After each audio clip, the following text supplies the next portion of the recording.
تو سرکار کروڑوں نہیں اربوں خالد ابن ولید رضی اللہ عنہ ہو جائیں، ایک عبد الرحمن بن عوف کے برابر نہیں ہے۔ اور ابھی تو خالد ابن ولید رضی اللہ تعالیٰ عنہ فتح مکہ سے پہلے مسلمان ہوئے ہیں، صلح حدیبیہ کے بعد تھے، لیکن اس کے بعد اسلام کا گراف اوپر جا رہا تھا، اس لیے حضور نے کہا کہ صحابی تو یہ بھی ہیں، لیکن آپ نے کہا کہ تم میرے صحابہ کو برا نہ کہو۔ تو سرکار اگر خالد بن ولید رضی اللہ تعالیٰ عنہ کا یہ حال ہے تو فتح مکہ کے موقع پر مسلمان ہونے والے تو شاید کوئی نہیں ہے، وہ تو کھربوں ہو جائیں تب بھی عمار ابن یاسر کے برابر نہیں ہو سکتے۔ مولا علی کا تو نام ہی نہیں لینا سرکار، وہاں تو کوئی کمپیریزن ہو ہی نہیں سکتا۔ اسی میں نے جملہ بولا تھا نا کہ کھربوں معاویہ بھی ہو جائے رضی اللہ عنہ، ہم تو احترام سے کہیں گے، وہ ایک عمار کے برابر نہیں ہو سکتے، مولا علی کا تو آپ نام ہی نہ لیں۔ اور یہ تو میں نے مسلم شریف سے ثابت کیا۔ اور آدھی حدیث بیان کرتے ہیں میرے صحابہ کو گالی مت دو، پوری حدیث یہ ہے کہ ایک چھوٹے صحابی نے بڑے صحابی کو گالی دی تھی، حضور نے اس کو ڈانٹا تھا۔ تعویل خاص میں ان کے بارے میں، ہمارے بارے میں تو ہے ہی ہے، ظاہر ہے ہم تو کوئی شے ہی نہیں، لیکن پوری بات کیوں نہیں بتاتے؟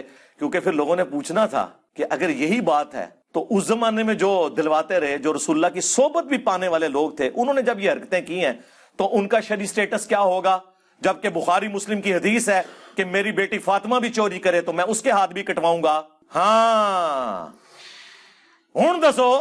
بسم اللہ الرحمن الرحیم، السلام علیکم۔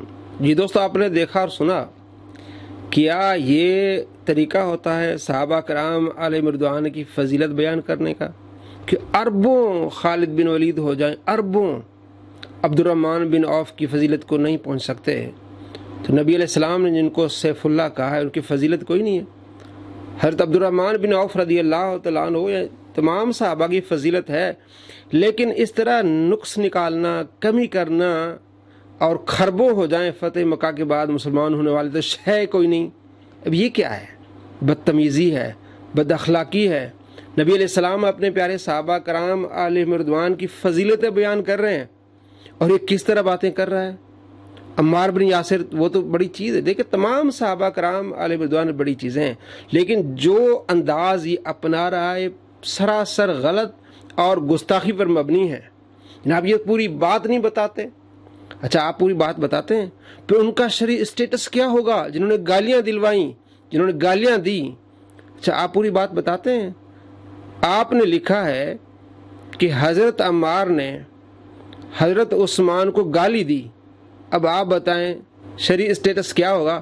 آپ نے مثال بھی دی ہے، آپ صلی اللہ تعالیٰ علیہ وآلہ وسلم کے، آپ علیہ السلام فرماتے کہ میری بیٹی بھی ہوتی تو میں اس کا ہاتھ کاٹ دیتا۔ تو اب آپ بتائیں کہ جس صحابی نے، عمار نے رضی اللہ عنہ نے، عشرہ مبشرہ میں سے کتنے پیارے صحابی ہیں، حضرت عثمان غنی رضی اللہ تعالیٰ عنہ، ان کو گالی دی۔ آپ کس طرح چھپاتے ہیں باتوں کو؟ دل میں کچھ ہے، کالا ہے، بہت بڑا کالا ہے۔ 10 مرتبہ یہ بات یہ بیان کر چکا ہے کہ خالد بن ولید نے گالی دی، اور اس نے اپنے ریسرچ پیپر میں لکھا ہے کہ سیدنا ابو الغادیہ مزید فرمانے لگے کہ ایک موقع پر میں نے ایک شخص کو دیکھا کہ وہ فلاں کا تذکرہ برائی کے ساتھ کر رہا تھا، حالانکہ لفظ یسب فلانن، وہ فلاں شخص فلانے کو گالی دے رہا تھا۔ اب یہاں گالی کا ترجمہ کیوں نہیں کیا؟ وہاں گالی کا ترجمہ کر رہا ہے، یا گالی کا ترجمہ کیوں نہیں کیا؟ کیونکہ اس نے اپنے من پسند صحابہ رکھے ہوئے ہیں، ہمیں یہ بلیم کرتا نہیں۔ ہم تو تمام صحابہ کرام علیہ رضوان کا ادب کرتے ہیں، ہم آپ کی عوام کو، آپ کے ماننے والوں کو بتا رہے ہیں جناب یہ دو نبری کیوں؟ تو وہاں بھی ترجمہ کر سکتا تھا کہ آپس میں چپکلش ہوئی، لفظ پڑھ لیں لا تسبوا احدن، میرے کسی ایک صحابہ کو گالی نہ دو۔ یہ تمام کو تعلیم تھی کہ آپس میں لڑ پڑے ہو تو گالی مت دو۔ اب خالد تم گالی، لفظ ہی نہیں ہے خالد تم گالی مت دو۔ آپ علیہ السلام تعلیم فرما رہے تھے، وہ تعلیم کا دور چل رہا تھا کہ آپس میں لڑو نہیں، جناب خالد نے گالی دی، خالد تم، لفظ ہی نہیں ہے۔ حدیث دیکھ لیں آپ، لا تسبوا احدن، تم سب لوگ آپس میں ایک دوسرے کو گالی نہ دو، یہ لفظ ہیں۔ لیکن خالد بن ولید کو انہوں نے کیا کیا؟ جو سیف اللہ ہیں، اللہ کے نبی جن کو سیف اللہ کہہ رہے ہیں، آپ کہہ رہے ہیں کہ اربوں خالد ہو جائیں تو جناب ان کا مقابلہ نہیں کر سکتے۔ یہ تنقیص ہے، یہ فضیلت نہیں بیان کر رہا۔ اب یہ بات کیوں چھپا رہے ہو مرزا صاحب؟ آپ تو کہتے ہیں کہ یہ آدھی حدیث بیان کرتے ہیں، یہ چھپاتے ہیں۔ آپ نے کہا فلاں شخص فلاں کا تذکرہ برائی کے ساتھ کر رہا تھا، تو آپ نے فلاں نام نہیں لیا، حالانکہ حدیث میں نام ہے کہ حضرت عمار حضرت عثمان کو گالی دے رہے تھے، اور آپ نے بریکٹ میں لکھا ہے کہ میری ایک محبوب شخصیت. تو آپ کی اتنی پیاری محبوب شخصیت، آپ نام نہیں لکھ رہے، محبوب شخصیت کو آپ چھپا رہے ہیں. یہ دو نمبری کیوں؟ حضرت عمار نے حضرت عثمان کو گالی دی جو عشر مبشرہ میں سے ہیں. اب کریں گے کمپیریزن حضرت عمار کا حضرت عثمان کا. ذوالنورین ہے، کتنی بڑی شان ہے. جب وہ آتے ہیں نبی علیہ السلام بیٹھ جاتے ہیں، حیا فرماتے ہیں، کپڑے سیدھے کرتے ہیں. صحابہ کرام علیہ رضوان پوچھتے ہیں یا رسول اللہ، ویسے لیٹے ہوئے تھے، دوسرے بھی صحابہ آئے تھے، فرمایا اس سے تو فرشتے بھی حیا کرتے ہیں. ان کو گالی کس نے دی؟ آپ نے لکھا ہے ان کو گالی دی عمار نے. یہ روایت آپ نے کتنی بار بتائی ہے لوگوں کو، اور آپ نے لفظ کیوں نہیں لکھا؟ فلاں لکھا ہے. بریکٹیں تو آپ نے بڑی لگائی ہیں، اب یہاں بریکٹ کیوں نہیں لگائی؟ فلاں کا نام نہیں لکھا، آگے اسی حدیث میں نام آ رہا ہے. مت چھپاؤ باتیں، مت یہ انداز اپناؤ کہ تمہارے گلے میں، تمہارے گلے کی ہڈی بن جائے گی یہ چیزیں.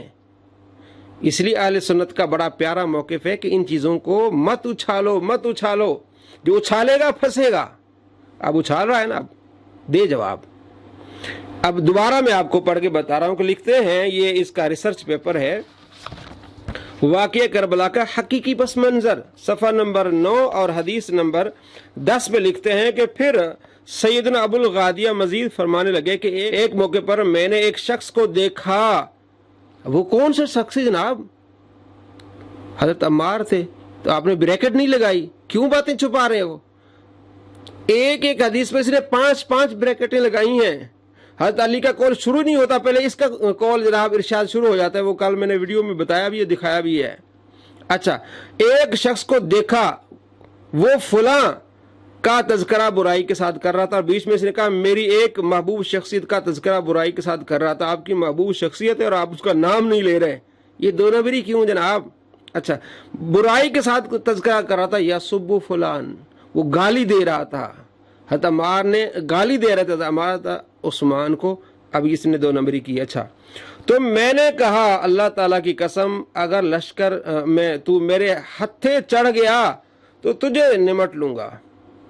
کس نے کہا؟ ابو الغادیہ نے. لکھتے ہیں سیدنا ابو الغادیہ نے کہا پھر جب جنگ صفین کا دن برپا ہوا تو اچانک وہی شخص مجھے میدان جنگ میں مل گیا.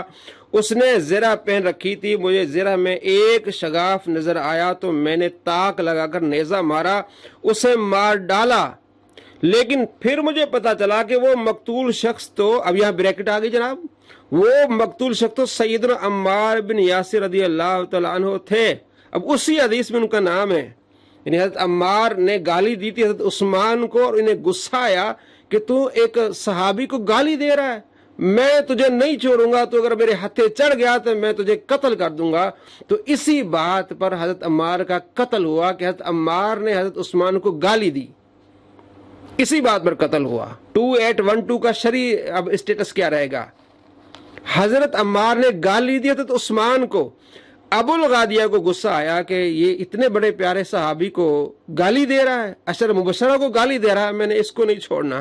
جب یہ میرے ہاتھے چڑھ گیا تو میں نے اس کا سر قلم کر دینا ہے. اور جنگ صفین میں دیکھا انہوں نے.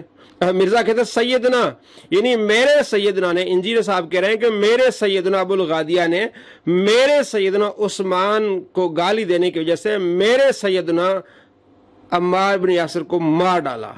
یعنی سیدنا نے سیدنا کی وجہ سے سیدنا کو مار ڈالا. یہ انجینئر صاحب ہی کی ٹون ہے. ہم تو تمام کا ادب کرتے ہیں، احترام کرتے ہیں، لیکن جس نے جو بازار گرم کیا 2812 کا، یہ 2812 کا رزلٹ 2812 کا رزلٹ یہ ہے کہ حضرت عمار نے گالی دی تھی، اس گالی کی وجہ سے ان کا قتل ہو گیا. اب آگے مرزا صاحب اب بریکٹ لا رہے ہیں، پہلے بریکٹیں نہیں لگائی. نہ حضرت عثمان کا ذکر کیا، کیسے کتنی دو نمبری، نہ گالی کا ذکر کیا، نہ پہلی لائن میں حضرت عمار کا ذکر کیا. یہ بلیم کرتا ہے کہ سنیوں نے اپنے صحابہ رکھے ہیں، شیعوں نے اپنے صحابہ رکھے ہیں، ہم سب کو مانتے ہیں. جھوٹ بولتے ہو جناب. اگر آپ نے سب کو ماننا ہوتا تو آپ یہاں بریکٹیں لگا کے بتا رہے ہوتے جناب حضرت عثمان کو گالی تھی، لکھا میری ایک محبوب شخصیت. کتنی بڑی آپ کی محبوب شخصیت، آپ کا نام ہی نہیں لکھ رہے. ان کو گالیاں پڑ رہی، اب نام ہی نہیں لکھ رہا ہے۔ آگے کیا لکھتے ہیں مرزا صاحب اپنا بریکٹ، یعنی اس وقت تک سیدنا ابو الغادیہ خود بھی سیدنا عمار بن یاسر کے اہم مرتبے سے نا واقف تھے۔ سیدنا جس نے قتل کیا وہ سیدنا ہے ہو رہا ہے 2812 سیدنا 2812 سیدنا، سیدنا نے سیدنا کو سیدنا کی وجہ سے مار ڈالا، سیدنا نے ابو الغادیہ نے سیدنا عمار بن یاسر کو مار ڈالا، سیدنا عثمان کو گالی دینے کی وجہ سے۔ یہ ہے 2812، یہ اس کے ریسرچ پیپر سے میں نے آپ کو دکھایا ہے۔ باتیں چھپاتے ہیں، آدھی حدیث بیان کرتے ہیں، وہ کہ جناب وہ صحابی کے بارے میں تھی، ہمیں بھی شامل ہے۔ تب جب صحابی کے بارے میں تھی وہ زمانہ ختم ہو گیا، اب ہم اپنے آپ کو کہیں گے، ہم ایک دوسرے کو بتائیں گے کہ صحابہ کو گالی نہ دو۔ وہ صحابہ کا دور ختم جو ہو گیا، صحابہ نے ایک دوسرے کے درمیان جو چپکلش ہو گئی وہ زمانہ ختم ہو گیا۔ آدھی حدیث بیان کرتے ہو بھائی، آدھی حدیث اس لیے بیان کرتے بخاری میں ہے کہ میرے صحابہ کو گالی مت دو، بس اب ہم یہ تعلیم دے گئے، نہ کہ وہ پرانی باتیں بار بار دہرائیں گے۔ اب دہرائیں ابھی بار بار باتیں، 2812 کے بارے میں بتائیں نا آپ کہ 2812 ہوئی کیسے، بتائیں 2812 کیسے ہوئی۔ 2812 ایسے ہوئی کہ حضرت عمار نے گالی دی حضرت عثمان کو، حضرت ابو الغادیہ کو غصہ آیا کہ میں نے تجھے نہیں چھوڑنا، مرزا صاحب کہتے ہیں پھر گالی دینے کی وجہ سے 281 ہو گئی۔ حضرت ابو الغادیہ نے حضرت عمار کو قتل کر دیا، بعد میں انہیں علم ہوا کہ یہ تو بڑے رتبے والے صحابی ہیں، یعنی خطا ہو گئی، اجتہادی خطا ہو گئی، غلطی ہو گئی ان سے، لیکن مارا کیوں؟ گالی دینے کی وجہ سے۔ آپ بھگتے ہیں اب آپ کا ریسرچ پیپر ہے 2812 کا رزلٹ یہ ہے، 2812 کا رزلٹ۔ دوستو یہ جو اس نے انداز اپنایا ہوا ہے، اربوں اور خربوں، قرآن مجید فرقان حمید میں اللہ کریم نے انبیاء علیہ السلام کی فضیلت بیان فرمائی، تلک الرسل فضلنا بعضهم علی بعض منہم من کلم اللہ ورفع بعضهم درجات۔ اللہ نے بعض کو بعض پر فضیلت دی، اور ان میں سے کچھ کلام کرتے ہیں، کچھ کے درجے اس سے بھی بڑے ہیں۔ تو یہ فضیلتیں اس طرح بیان کی جاتی ہیں، یہ اللہ کا طریقہ ہے، اللہ کے نبی کا طریقہ ہے۔ اب یہ شیطان والا طریقہ ہے، اربوں ہو جائیں خربوں ہو جائیں، اس کا مقابلہ نہیں کر سکتے، کہاں عمار اور کہاں دوسرے خربیں، تو کہاں عمار اور کہاں عثمان، کیوں گالی دی؟ 281 کیوں ہوئی؟ مرزا صاحب خود بتائیں گے۔ تو 281 اس لیے ہوئی کہ حضرت عمار نے گالی دی، اور مرزا نے حدیث چھپائی، نام چھپایا، اپنے محبوب شخصیت کا ذکر چھپایا، اور گالی دی وہ لفظ بھی چھپایا۔ عبد الرحمن بن عوف کو گالی دی حضرت خالد نے، تو بار بار ذکر اس کا 20 ویڈیوز میں، اب ایک ویڈیو بھی اس پر نہیں بنائی۔ جناب کیوں قتل ہوا حضرت عمار کا؟ کیونکہ حضرت عمار نے گالی دی حضرت عثمان کو۔ یہ بھی آپ بتائیں نا، کیا اسٹیٹس رہے گا شریک ایک اشر مبشرہ صحابی کو گالی دینے والے کا؟ اس لیے اہل سنت کا پیارا موقف ہے کہ ان باتوں کو نہ چھیڑو گے تو پھنسو گے۔ مرزا صاحب اب آپ پھنسے، ابھی یہ جو آپ ہے آپ کا ریسرچ پیپر، یہ آپ کے گلے کی ہڈی ہے۔ جس نے بھی صحیح طور پر اس کے ریسرچ پیپر کو پڑھا وہ سمجھ جائے گا کہ مرزا اب ختم ہے، مرزا کے گلے کی ہڈی یہی ہے، نہ نگل سکتا ہے نہ باہر پھینک سکتا ہے۔ 2812 کیوں ہوئی سب کو پتہ چل جائے گا، مرزا صاحب کی دکان بند ہو جائے گی۔ السلام علیکم ورحمۃ اللہ وبرکاتہ۔